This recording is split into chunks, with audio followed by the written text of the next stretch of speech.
nous sommes ici dans l'église de Charmois. Alors nous avons déjà visité quelques aspects de ce beau village de Charmois et aujourd'hui nous sommes dans cette attente, l'attente de la naissance du Sauveur. Et pour un petit peu alimenter notre attente, nous allons découvrir dans cette église tout un tas de panneaux qui datent du XVIIIe siècle et qui reprennent la vie de la Vierge Marie.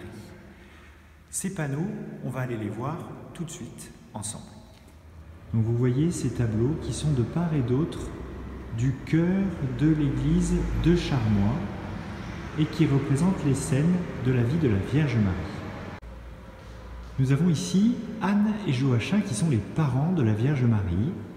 Une scène qui n'est pas dans les évangiles, mais qui suppose que Anne et Joachim, ce n'est pas une apparition, c'est qu'ils reçoivent cette mission de donner naissance à la Vierge Marie. Le deuxième panneau, c'est la naissance de la Vierge Marie. Nous voyons Anne dans son lit et le bain de la Vierge Marie nouvellement née. Nous avons ensuite l'Annonciation, où l'ange Gabriel vient annoncer à la Vierge Marie qu'elle serait la mère du Sauveur. Nous allons passer maintenant de l'autre côté. Nous sommes ici de l'autre côté avec la Visitation, la Vierge Marie qui vient visiter sa cousine Élisabeth, qui attend Jean-Baptiste. Nous avons ensuite la Nativité, avec la naissance de l'enfant Jésus. Nous voyons le bœuf, je ne sais pas si c'est un bœuf charolais, mais en tout cas, il est bien là. Et puis ensuite, nous avons l'adoration des mages. Nous voyons ici la Vierge Marie, nous voyons juste les mains d'un mage avec sa petite cassette d'or, d'encens ou de myrrhe. Et puis ensuite, le dernier panneau qui est l'Assomption où Marie monte au ciel. Voilà toute la vie de la Vierge Marie qui nous est montrée à travers ces panneaux dans cette belle église de Charmois. Pourquoi est-ce que dans notre attente de la naissance de Jésus, c'est important de nous mettre à l'école de la Vierge Marie? Marie est celle qui a accueilli la parole de l'ange. Elle a eu un cœur tout à fait disponible et je crois qu'à son école, nous pouvons demander un cœur qui accueille l'imprévu. Nous avons une époque qui est troublée, et bien savoir accueillir l'imprévu et ne pas forcément, à chaque fois qu'il y a quelque chose qui change, commencer par râler.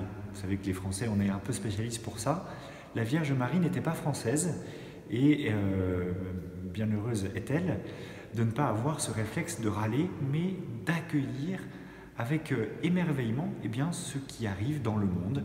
Et ça a été un grand bouleversement pour elle d'accueillir l'enfant Jésus, que nous sachions pendant ce temps de l'attente, ce temps de l'Avent, être aussi ceux qui attendent et qui accueillent ces imprévus du monde. Nous continuons cette découverte des différents lieux de la paroisse et vous avez vu que dans cette découverte des panneaux ici de l'église de Charmois, nous pouvons nous dire, dans nos villages, dans nos villes, notre attachement à la Vierge Marie, quel est-il?